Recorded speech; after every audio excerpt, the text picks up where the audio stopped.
Okay, start recording. Transcript.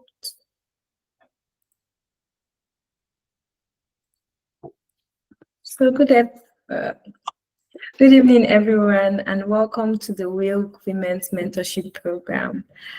Today we have someone who I have admired and who was part of the Margaret Apple Fellowship with me by Youth Hub Africa. And since the fellowship, I've seen her grow and thrive in so many ways. Today we're having Sadiya Murtala, and she's going to be taking us on leadership without a title. She's passionate about education. She has been passionate about empowering women. She's the founder of WeCan Africa Initiative. Sadiya has gone on to do amazing things, and currently she's a Mastercard Foundation Scholar at the University of Edinburgh, and she's focusing on Africa and international development. I can't wait for you to hear from her. I have admired her. I mean, since our mentorship program, she has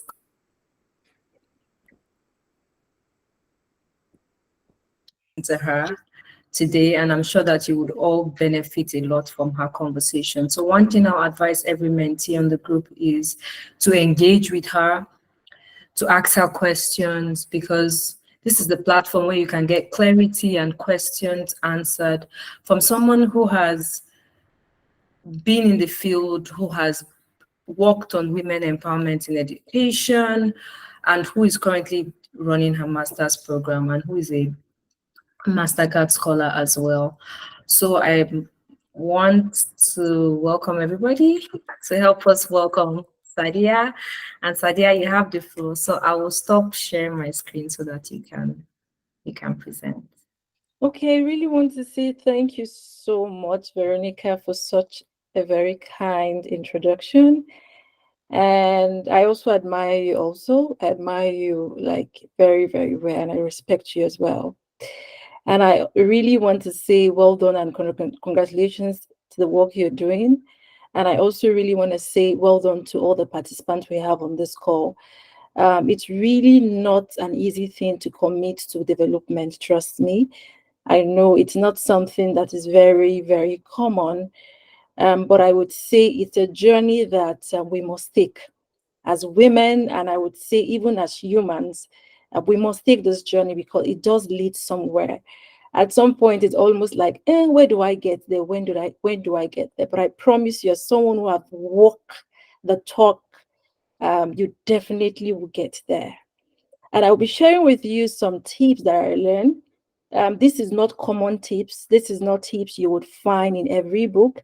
And that's why I shared with you guys two documents I found really, really useful when you talk about leadership. And one of the documents was from Ron, is a leadership, it's a professor in the Harvard Business School. So I was fortunate enough to be able to have access to his lecture. So what I did was to make a note of that, and I was sharing that, and that's why I had shared that for us. So with no further ado, as much as I'd like to see everybody's faces, I don't know if the network would permit, I'd like to see everybody's faces and just say hi, hello. So I know that I'm speaking to humans, not AI. So yeah, let's have some persons just turn on the camera and just say hi. Yeah. Hi, I can see Favor, Sarah, Maimuna, all of you. I mean, if I'm not calling your name, it's nothing but then just because of time. So who wants to turn on their camera and just say hi before I kick start? Otherwise, I would assume I'm speaking. I just have hi. Thank you, Favor. Can I hear your voice? Can you just say something? I've seen you. Yeah. Hi, good evening. Yeah, thank you. Thank you for accepting the invitation. Thank you so much for Happy having to me. hear. Yeah, thank you. Thank you so much. I hope the rest of the people we have on this call are not robots. I just want to be sure they are humans. So in the course of the training, I don't hear, oh no, let's stop. Oh, no. I just want to be sure. So yes, I would like the session to be very interactive, and it's already concerning for me as a number of people cannot unmute. And so, but then I just want to see if you're able to unmute, please do. And I'll be sharing my screen now. Okay.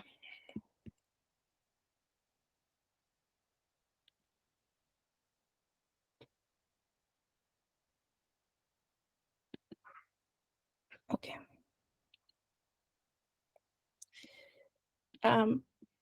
Please kindly confirm if you can see my screen. Yes, we can. Okay, thank you. That's the name of my organization, WeCan. Okay, so today we would be speaking on leadership of the work to be done. I am sure that there are various terms attached to leadership that you've come across. Is either you hear leadership of the people, leadership of the masses, leadership of, different sort of leadership. You would also hear educational leadership and all of that. But then what we're going to focus on today is really on leadership of the work to be done. And for me, I would say that's the basic, that's the fundamental when you talk about leadership, is understanding what kind of leadership are we starting with.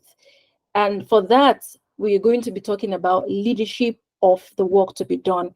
Just to run us through the agenda, we would have basically, first of all, I would request a number of you to describe using 2 words, what is your understanding of leadership?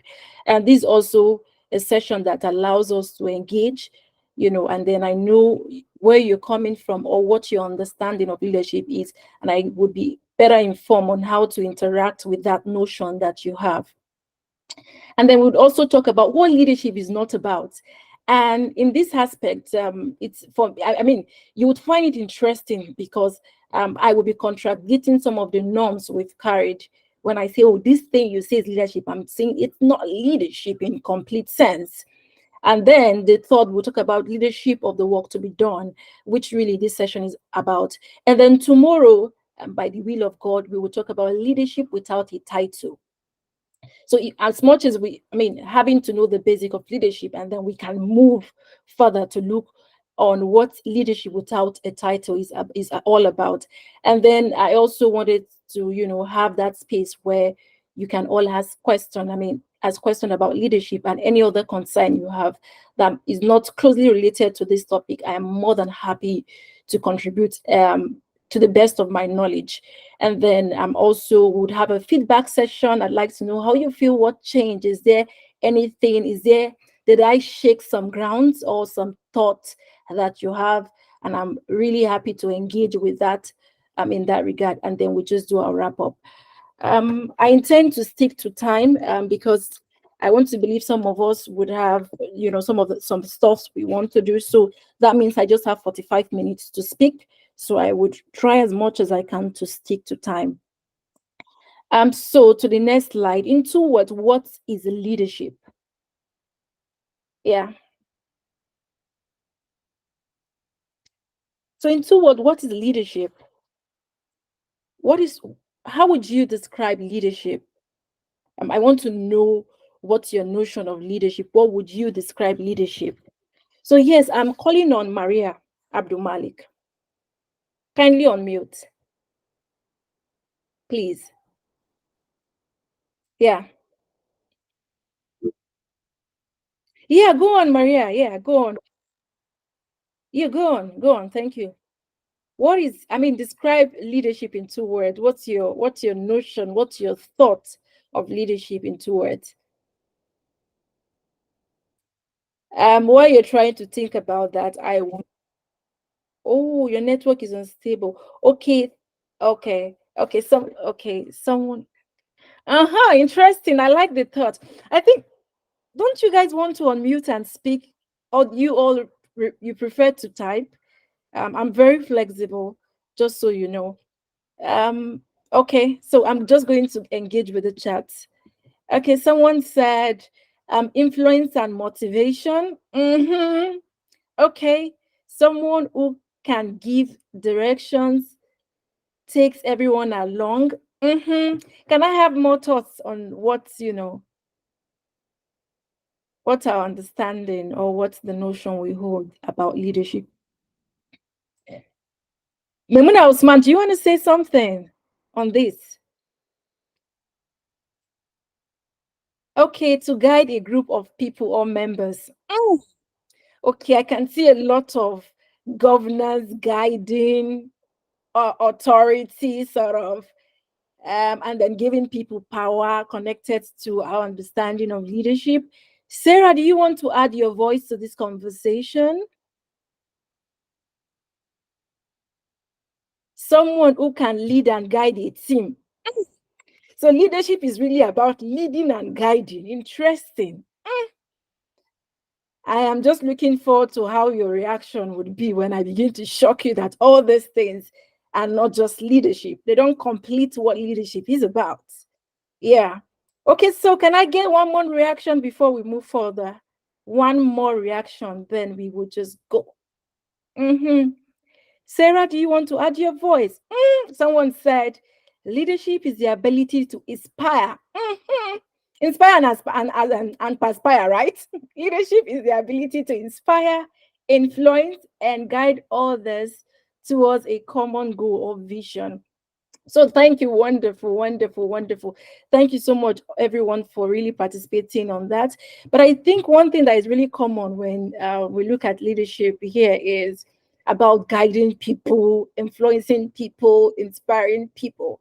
What if I say that with that, coming from that standpoint, if you think leadership is that, we can really miss out. Okay, Sarah just shared, leadership is first the ability to lead yourself towards your desired outcome. Okay, we're good.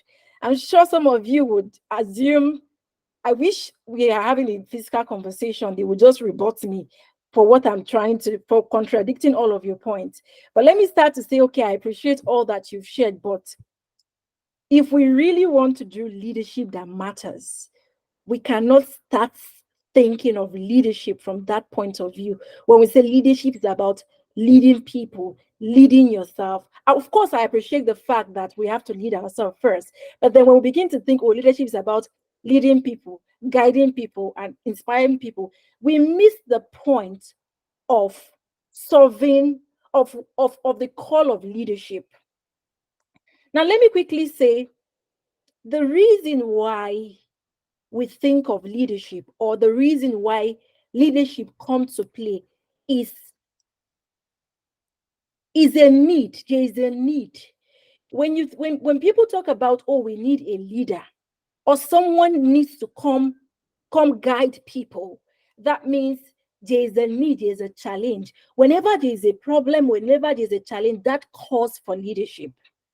What does that present for us when they say, okay, it's when we have problem or challenge, then we need leader. We need leadership. We need a leader. What does that tell us about leadership? Okay. That would take me to the next slide. I would just quickly move. Please, you just confirm to me if my slide is moving. Are you seeing something different? Yes. Perfect. Thank you. Okay. So we read together. So leadership should not be defined in terms of the personal abilities or tools of power and influence, such as authority. When you talk about power and influence, which is authority, persuasion, or charisma, one could possess all of these tools and yet not practice any leadership.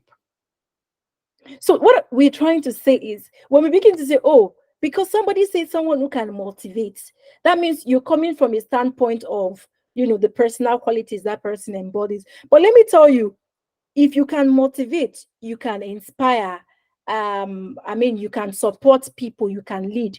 It's not just a skill that is attached to leadership. It is skills that you need everywhere.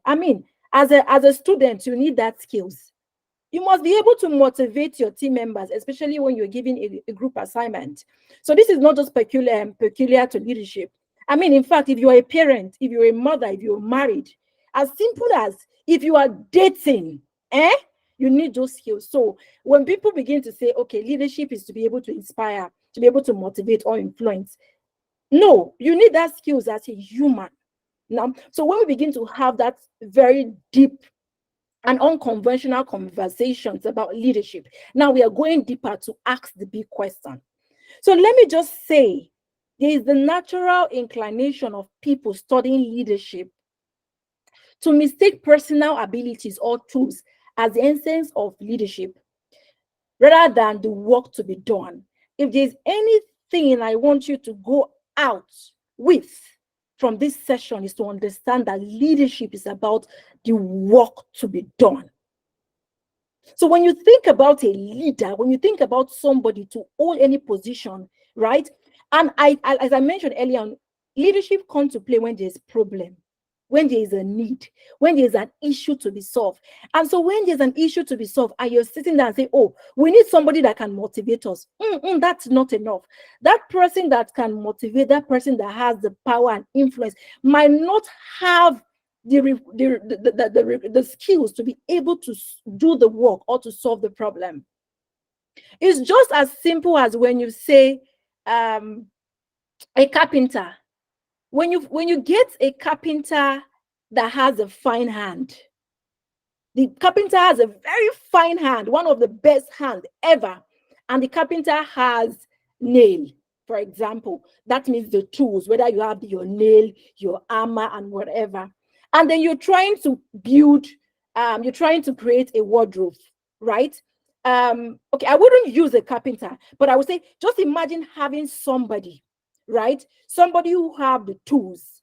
Well, a lot of people are joining. I'm happy to see more people joining, right? So I'm saying, just imagine right now that you have somebody who has a very fine hand, one of the finest hands you've ever seen, and the person has all the carpentry equipment, name it, the nail, the hammer, and all of that. And then you give this person, and then you ask the person, okay, you have the tools, right? And you have the hands. Of course, we need hands if you want to do any carpentry work. And you tell the person, okay, create a wardrobe for me. That person cannot, because the person don't have what it takes to get the work done. I'm trying to use a very relatable example with us. So that means when we think about leadership, it is not just about the qualities. It is not just about somebody who have the power, the authority, the influence. These things are important, but they don't amount to the sort of result we need to see. So I want us to begin to think that leadership is about the work to be done. When people start the conversation about leadership by focusing on personal capacities without considering the challenge at hand, they tend to project all their favorite qualities into it, whether or not they are relevant to meet the challenges. A lot of the time, I mean, a number of us grew up in society where you choose people because of their personal qualities, right? And that in itself is bias. I tell you that. It's very subjective, right? So we don't look at, okay, what problem do we have in hand and which person can really solve the problem? So when you think about a leader, just think that way. And we do that. If you want to see, I was thinking of another very relatable example to use. And I thought of, remember when we are kids, when we are just kids at home? And maybe this example would strike a chord for you. Remember when we are at home? And when there's a problem of, everybody, homes are different. There are some homes that the mother leads. There are some homes that the father leads. There are some homes that the uncle or relative or the guardian leads. But I just want you to picture this. Remember when we were all kids, and when issue like school fees comes up, that's when you know who's the leader, right? That's when, because to be very honest, you have your sisters who can motivate. They have, they are kind, they are, and whatever. But when the issue of school fees come, you know that who can really pay that money? It's not your sister. It's not even the people let's say your friends and all. In fact, it's your father, if he's the one that has the capacity to do, or in some cases, the mother or the guardian. So in that situation, we understand what really true leadership is all about. We begin to think, who can get this done? Who can meet the need of this challenge? And for me, I would say that's how we should approach every single thing that connects to problem. And when we think about leadership, political leadership, right, we don't just look at, we shouldn't stand from the standpoint of personal qualities. That is important. I'm not taking that away, but I'm saying that for us for us to really meet the challenge at hand, we must look at who can get this work done, right? So we move forward further. Okay. I'm just trying to check time. Okay. Yeah. So having tools of power and influence, such as authority, persuasion, okay, I just mentioned that, okay, or charisma does not automatically mean that one practices leadership. No. It is essential to recognize that these tools are not specific and could not be applied. And it is essential to recognize that these tools are not specific and could be applied to different situations. So basically what we are trying to say here is, when you talk about somebody that has power, influence, these skills are not specific to anything. Like, say, for example, if you talk about, as simple as getting an admission, right? So you wouldn't say having the idea of the tools of power and influence is just specific to leadership. It's everywhere, really. When you want to talk about, for example, talking about the issue I mentioned around admission, you need the power, you need monetary power, right? You need influence. What that influence means, the influence can be as simple as the repertoire you have, your intelligence that you have. Your intelligence can really influence, the process of you getting admission. So I just want us for a moment to really rethink leadership, right? So when you talk about power, influence, it's not specific to leadership. It's something we need everywhere. You need a level of power everywhere, and you need a level of influence everywhere. So when we talk about leadership, it's really getting to what are we asking? What is the need? What is the call for this? And now we're going into what leadership is about. Yeah. And so leadership should be defined in terms of the work to be done and the challenges to be met, not the personal abilities or tools of power and influence. Leadership is not about personal qualities or tools, but about the challenges to be met and the work to overcome them. That is what leadership is all about.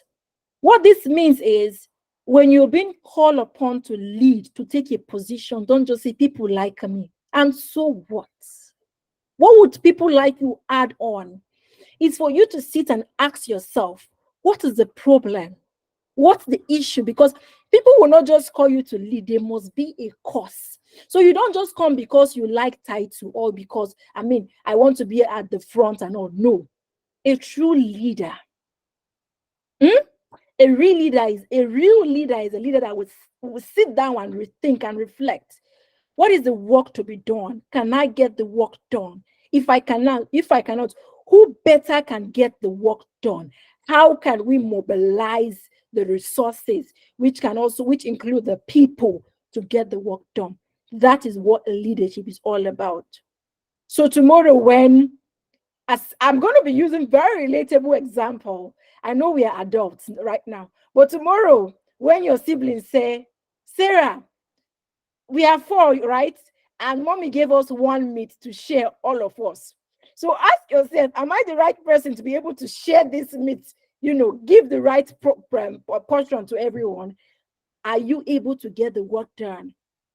And when we begin to think about leadership from that light, we are also going to create this mindset of preparing ourselves. If you say, oh, I want to be the vice president of my department, or I want to lead this organization, you're able to prepare. What does it take? What does this organization require? Do I have the qualities? Or do I have the skills? Do I have the repertoire? If I don't, then I need to start preparing. That does not mean that when you're leading, it's not a space for you to learn.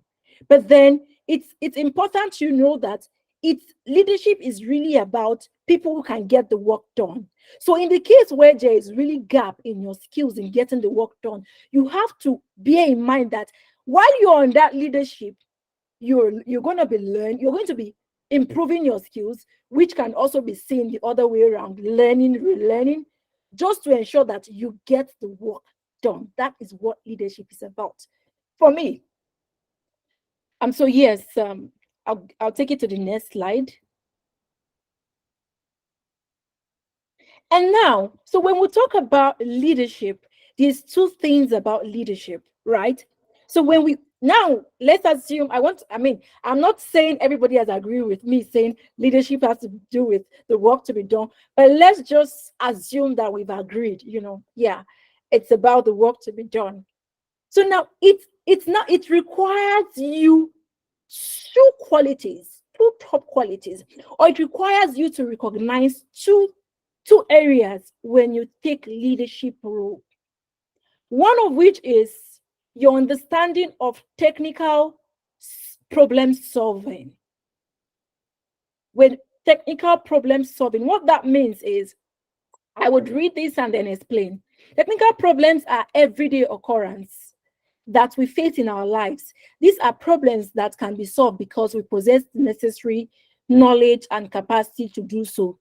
We are constantly solving gaps between our desires and current situations, and most of the time we solve them quickly because they are routine. What this means is, when we think about leadership, right, I want us to be able to think about two qualities, right? First is the technical problem solving. What this means is for us to analyze what are the skills we already have, like what are the skills we've gathered for a very long time that we can always apply those skills. What are the skills we have for a long time that we can always apply those skills? Say for example, a doctor. When you have, for example, there's a surgery to be done and you meet a doctor, or let me give a very simple example.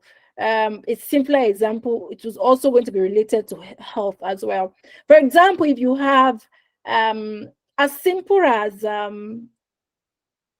okay, I'm going to give a very relatable example. Let's say as simple as you having headache. Very simple. Like you're like, oh, my head hurts. You know that naturally, like normally we would say, okay, let's just take paracetamol, or Panadol. Now, nobody tells you because it's something you already know. That is part of leadership. Just having that technical problem solving, that means you already have a repertoire of how to solve problems. What that means is you're not going in search of new solutions or new skills, that you already have the required skills to solve a problem. It's as simple as, for example, when it comes to operating patients, doctors are able to do, like, you don't find a doctor, for example, you're in the surgery room and the doctor is now saying, what will we do first? Or the doctor open a book and say, this book say, when you cut this, you would quickly stand up and say, doctor, I'm not doing this. I'm not banking with you. No way, right? So this is it. So when you talk about leadership, you will start from this point of, oh, what's the technical problem solving skills that I have? That means you have to revisit all the previous, your old skills that you have, and how you can engage with those old skills to solve the problem. So I just want you to think about it. So when people say, oh, when you're thinking about, oh, I want to get this position, or when people nominate you for this position, it's a time for you to reflect and engage with your technical problem solving skills. That means these are skills that are very close to you. You don't need to go and build them or think about them, right? It's as simple as someone who cooks. You're a very good cook, or maybe you're very good with cooking egusi like myself. And then somebody say, oh, Sadiya, we want you to cook egusi. I'm like, oh, no problem, because I have the repertoire to do it. I will not say, okay, we have to know where. So that's a place to start from. When some people say do this thing, you first have to think about what's the repertoire that I have. You start from there. But that does not end there, because we are I mean, we're living in a world that the problems we have every day is becoming so complex. And so we need complex solution and complex skills. And that is why we cannot just stand from a technical problem solving skills and then end there. We have to look into the other parts when it comes to leadership is adaptive challenges. What adaptive challenges means, I would read and then I would try and explain in very simple terms. Now, is understanding the concept. What that means is adaptive challenges, they are situations, problems, and opportunities that demand a person to build from their old capacity and develop new capacity and to mobilize people to adapt to change. Now, what this really, really means is, as a leader, you know already, for example, you already know that, yes, I have these skills, but then you should be able to build on the old skills you have to be able to adapt to the challenge in front of you. And then you also need to be able to mobilize people to adapt to change. Now, for example, I'm going to give two different examples. I hope you all will be able to relate with it. Now, for example, I'll use the example of my country, Nigeria, of which I believe some of you are also citizens of Nigeria. Yeah. Right? And so in Nigeria, there's a time where we had to do the change of currency, right? The change of currency. So you understand, right? We had a managing body, managing body under the finance. I wouldn't call name here. That was able, like, he has the capacity to be able to make that sort of transition, because we, of course, for us to see that the central bank was producing new notes, that says something about their technical problem solving, because there was a need for new notes and the central bank produced new notes.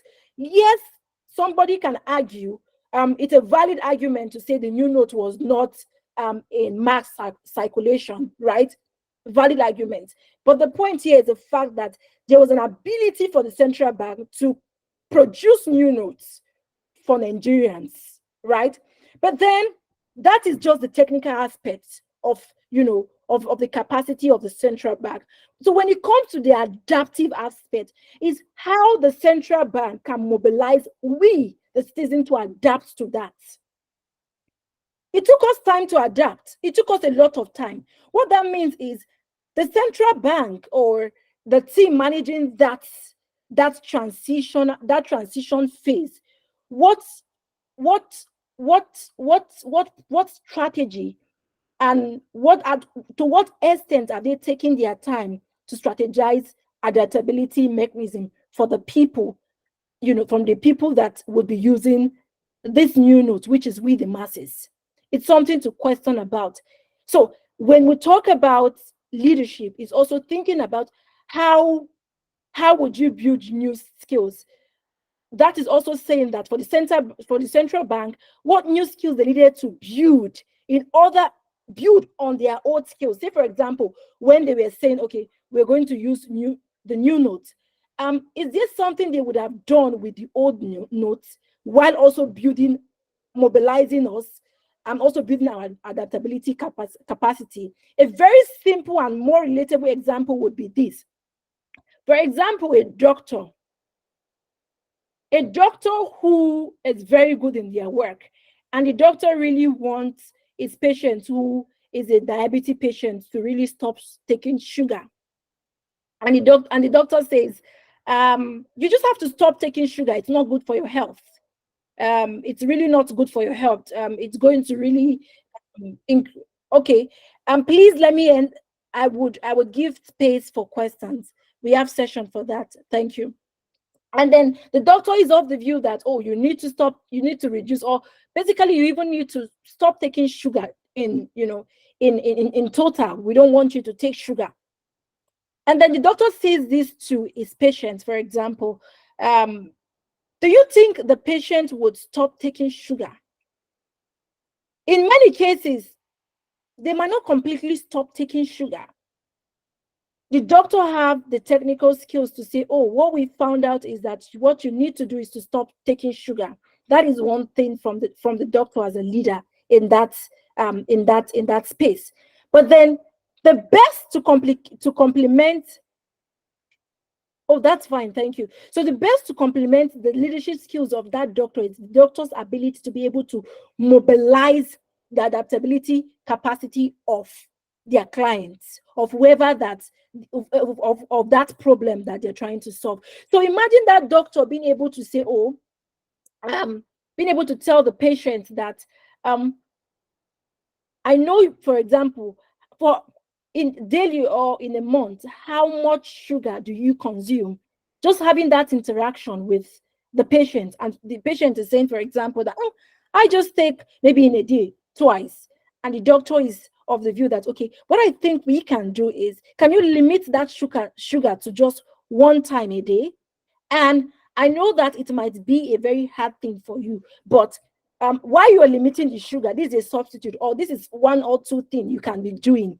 You know, for example, if the patient say, oh, sugar is the only thing that gets me so excited or really makes me feel so energized, and the doctor could propose, oh, saying, oh, I think you might want to try this and this and this, and see if you would feel energized in replacement or as a substitute for you taking sugar. What basically I'm trying to say that when we think about leadership, we are looking at people who can build on their technical skills, the skills they already have, in order to be able to build new skills that demand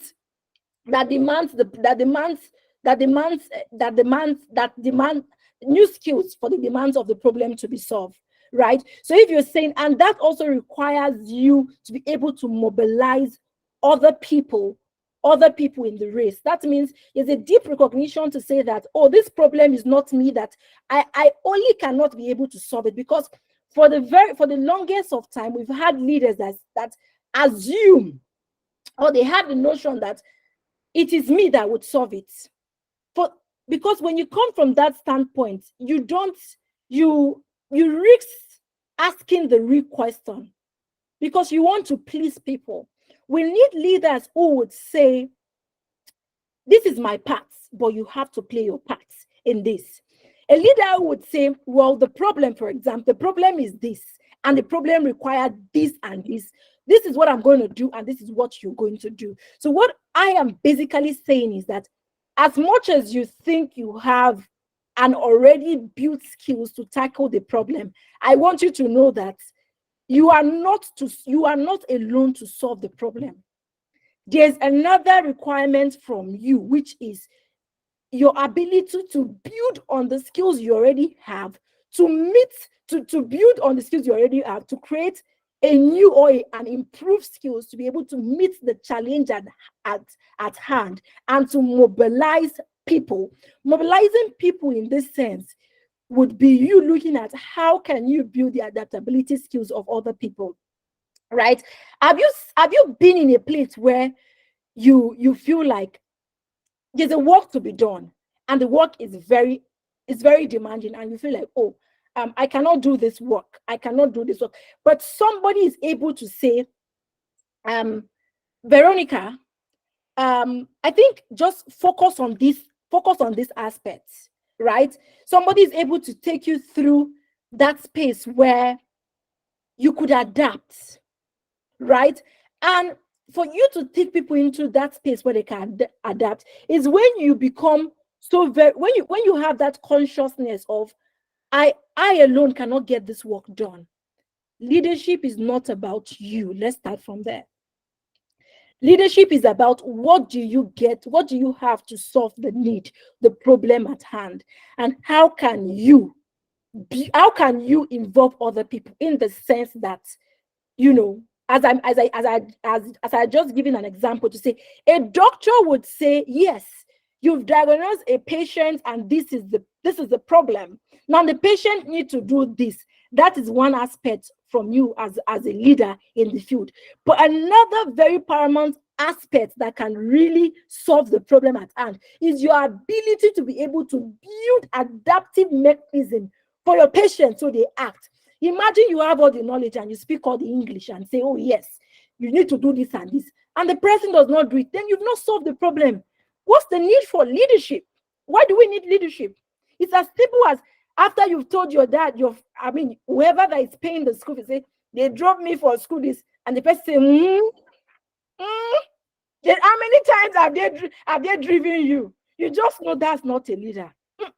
You look for somebody else. It's still the same, right? So it's basically about, this is the problem. What can you do? What can you do? What can you do? It's also, we can also look at this from the angle where, for example, if any of our political representatives is saying that, is coming to say that there is no job, unemployment issue is a global problem. For those of us who would like to interact with the International Labour Organization of their recent reports, you would know unemployment is really a global issue.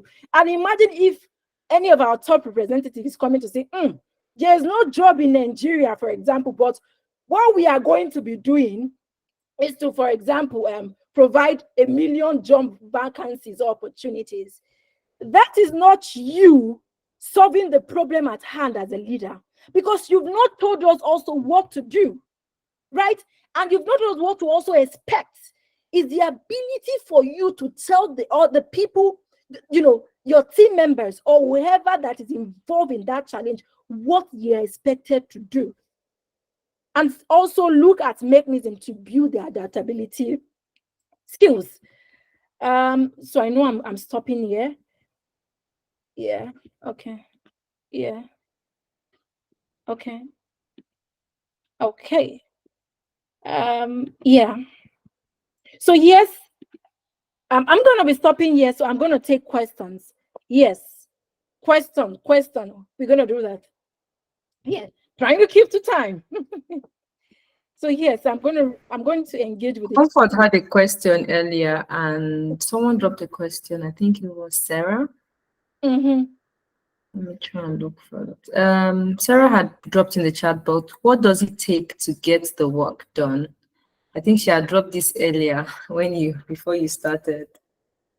So Sarah, now can you tell us what does it take to get the work done? What does it take to get the work done? Do you want to share with us any question why I might be getting a response from Sarah? Any question? Comfort had a question. She had her hands up, but please. Comfort. Is she still here?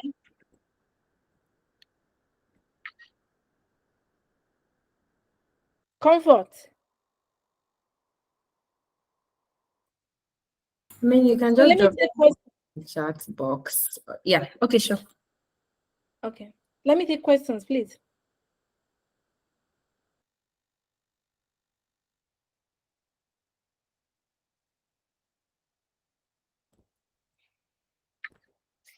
Let me take questions.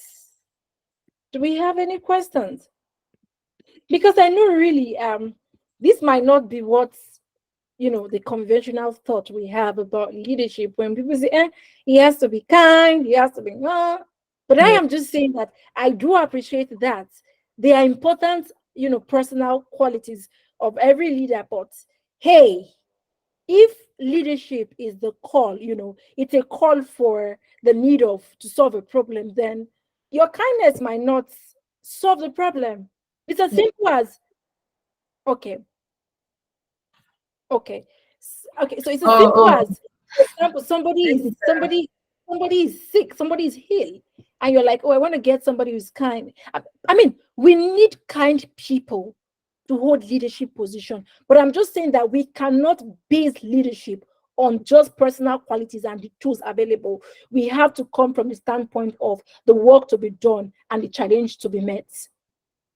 Okay, I do have a question. I mean, which is really, really important, because I like the fact that we said leadership is about getting the task done, and we need leaders who would be able to know that what has to be done and would show us the roadmap on how to do it. And you had stated something where we have technical problem skills and how adaptive. So I think my question is, as young people now, because we have a lot of young people in the room, people who are still in university, people who are graduates, people who are working, you had talked about we may have technical skills, but we can also build on our skills. So, I mean, if you can point us to some things, I mean, share with us from your own experience, how can we as young people build those skills? I mean, being in this program is one of those things, that those steps that our mentees have taken. But do you have any other advice that would be really, really good for them going forward? Yeah, thank you for that. I think, okay, I'm going to share a story with you. Yeah, so from Veronica's question, so you can take leadership and then you build on that. I remember when I think I'm going to share two, maybe one sort of. I remember when I took a position to lead, to do a training for girls. So the program was for girls across five African countries. So I took the position of being an instructor, a website instructor. That was, that's a big leadership position, to trust me, because that also required me at some point to be able to speak on an international platform. I'm front runner. This is a platform that has viewers from over 160 countries in the world. Imagine that.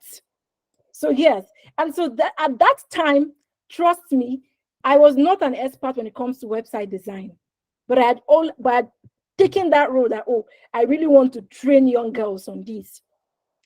What I did really was I begin to learn. What I mean by I begin to learn, I knew that what the outcome of this training would be is when young girls are able to build their website from the beginning, from scratch to finish, and they're able to show what they can build. So for me to be able to take anyone on that journey, I must already know how to do that. So I mean, I was just learning. What I mean by I was learning was I was always on, is either I'm reaching out to a friend of mine who is already a guru, for some technical guidance, or I'm on YouTube just learning how to do this. So as I was learning how to do this, I was practicing and all. So what that means would be, you learn, you practice that. So what that means is you learn in the process of you really wanting to solve that problem. So you learn, you practice that, you talk about what you've learned, you share what you've learned, or if it's regards of skills, like say for example, like me, I had to teach that skills. And in that way, I'm able to master that. So that could be different thing for you. It could be as simple as you just wanting to take a leadership of your department or a leadership in your community. What you can do is understanding what tasks need to be done. What are you required to do? What do they want you to do? So you can stand from the standpoint of saying, okay, let me reach out to other people who have held this position. And if in your case, you've not had anybody who have held the position in your community or close to you, you could reach out to people, strangers. What I mean by that is social media is there to reach out to people who you think have done this before, and ask them, request for them to guide you.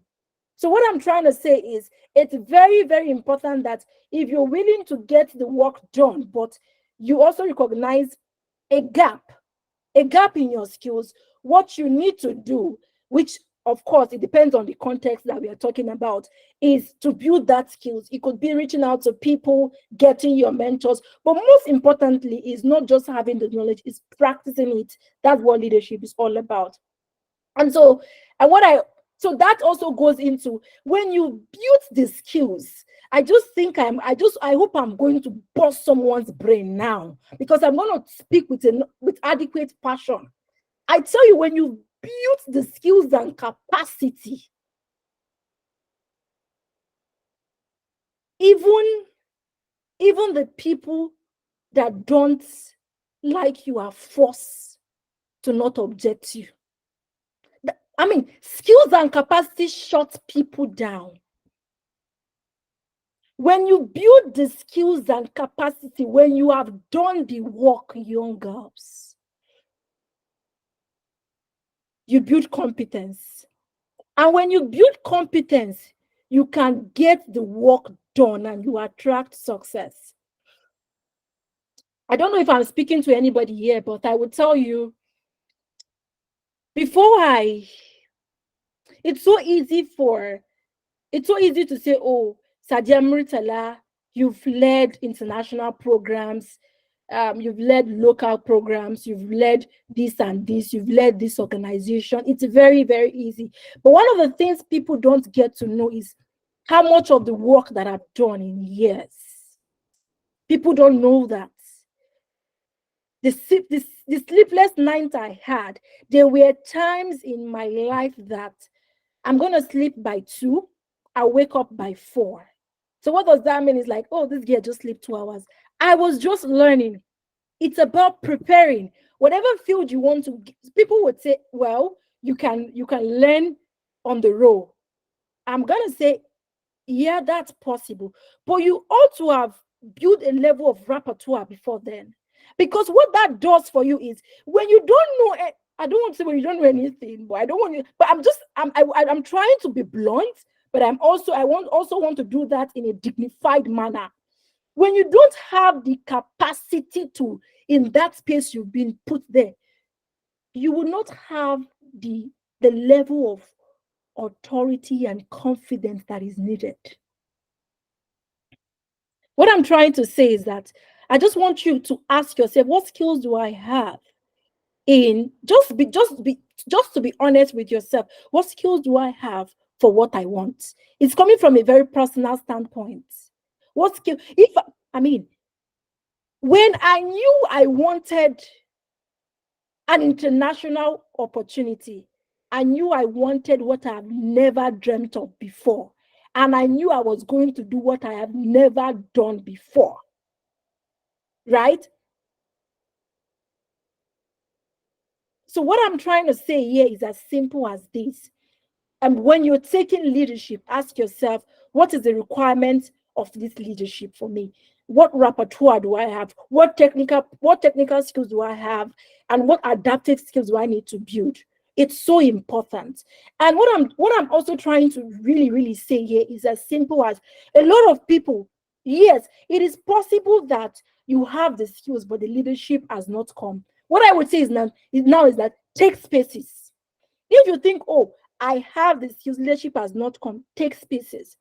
I remember when I was with the Nigerian Prize for Leadership, I had the skills to lead. Like, I just know it. But I'm like, I don't let people lead. And the program manager met me and said, Sadiya, you must take spaces. You cannot be that woman that can lead teams to success and you keep quiet. And when I took leadership with all humility, I create a standard for their program. What that means is that I did have the skills, but I wasn't ready to take spaces. But when I took spaces, it was a testament of what leadership was all about. So it is not enough to say, oh, I have the skills and you're not taking spaces. So somebody might say, oh, there's no opportunity. Go and find the opportunity. When I knew I had the repertoire that scholarships are looking for, and for many years, I've not had an international scholarship, I knew I needed to search. I know there's a phrase in the Holy Book that says, whoever that search, if you search, you would find. It is the same with every other thing. If you think, oh, I have built repertoire and all, but I've not been able to lead, I'm saying go and take spaces, right? Go and search and take spaces so that you're able to practicalize what you know. It's already 6 p.m. and I promised to keep to time, so I will just shut my mouth. But then I just wanted to say one or two things. Forgive me, but it's 6 p.m. The main thing I'm supposed to share with you, I believe I have shared with you, is just really to change your mind, to make you, not really to change, but to make you to rethink leadership for yourself and, and also the broader sense of leadership, really. Let me just take 2 more minutes, please, Veronica, to say 1 or 2 things, and then I would... Sure, please go ahead. Thank you. And then I would say, as much as we say leadership is about your capacity, your skills, the work to be done, the challenge and all of that, I would say I don't know what the faith we share, but I would say so far so good. The teams I have led, I'm telling you honestly, international team I have led, I was working on different time zone. It is not just my technical and adaptability and adaptive skills. There's something called grace. I'm not trying to get into the religious or spiritual realm, but what has worked for me so far is the fact that I feel and I know that God has held my hands through this journey. Leadership is all that I've mentioned, but you would need a level of spiritual support in this journey. I am telling you. They are leadership that requires that requires a level of resources to reach out to people that, normally there are people who, they don't like people. And you have to meet the people because you are also a person. I've seen myself going to the realm of prayers, just kneeling and say, God, this, and I'm like, I'm just praying. Where I am, somebody is sending me an email. There are leadership that they would say, what we need. And I'm going to stop with this. I remember being given a top international position one time, early in my, I think that was in one early year, like January. I was very happy that, they recognized me. I was nominated and all. When I got to the organization, they had zero in their bank account. I promise you. And I had project, I had line, I had talk. Hey, we will do this and all. And when the conveyor say, oh, we are running on a zero budget, there's no money and all. So I needed to look like I needed to share. It is my work as I'm leading the team to look for money. I promise you, I had a proposal that I had written, very rich proposal, I want to believe. But then I remember that I was praying to say, God, whoever that read this proposal, let them drop something. And we raised money. And I remember when I left the position with money. Not huge money, but with money to start the next phase of the project. Right? So what I'm trying to say is that it's not enough of this. You would need, there's a place of prayer, there's a place of God in taking leadership on all. And it's very important. That's like from a personal view, what I've seen that worked for me. It's beyond what I know, the hard work I've done, but there's a huge part in my journey, in my life, in my leadership about God, about prayer. So I want us, it's something to also consider. If you know me, my second name is workaholic. I like to work hard, and I like to do good things. But then I also know that I like to pray because I know this journey is not a one-man thing. Because I'm going to be interacting with people. There are some very annoying people. So I would like, all of that. So yes, that's it. But really, thank you so much, everyone, for the opportunity. Thank you, Veronica. Thank you for this number of people who had joined. I hope this session was useful. And I would also appreciate if you can just drop what you've learned and all. But hey, thank you very much. I'm looking forward to tomorrow, where we'll be discussing about a leader without a title. All right, thank you. I'm going to shut my mouth now. Thank you so much. Thank you very much for, all the advice that you gave. I think that something that you said, you said quite a number of things, but I think that's something that hit me was when you say that we should take up spaces. Because honestly, there are many, I can also share my stories that you have the capacity, but sometimes you're just scared and you don't know the outcome. So you're just thinking, should I not, will I be good? But that is in those taking up spaces that we grow, that I've seen myself grow. It's in those taking up spaces that I've made mistakes and I've learned from. And it's those taking up spaces that people have seen you and would recognize the capacity that you have. So I resonated with that advice to say, as young people, take up spaces. If you can't do it alone, reach out to people. And that's why we're building this community, so that you have a support system of women. You have people who would hold you accountable. You also have us as the organization to reach out to if you need any assistance. So Sadiya, thank you very, very much for today. We look forward to tomorrow's session. We really appreciate you taking out time and sticking to the time, especially during the holidays. We understand how challenging it is. We really appreciate you. Also sharing the work of the place of God, spirituality in all that we do. You cannot take away the place of God and spirituality as well. So thank you very, very much. We look forward to tomorrow's session. Happy holidays, everyone. We wouldn't take much of your time. Thank you for joining us in this session. All right. Thank you so much, everybody. See you tomorrow. Thank you, everyone. Thank you. Love you. Bye.